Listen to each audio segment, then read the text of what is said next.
ప్రభునందు ప్రియులారా, మనము మైక్ పట్టుకొని మాట్లాడితే మైక్ పని చేయదు, కానీ అదే మైక్లో కరెంటు ఉంటే పని చేస్తుంది.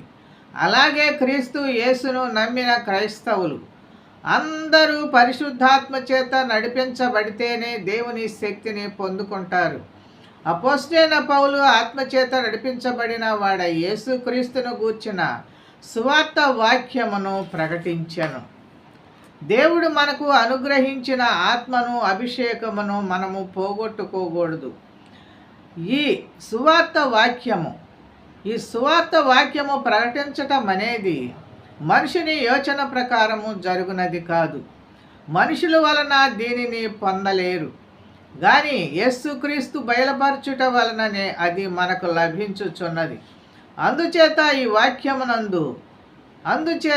వాక్యమునందు నమ్మిక ఉంచువారు వర్ధిల్లుదురు, దేవుని వలన మెండైన దీవెనలు పొందుదురు.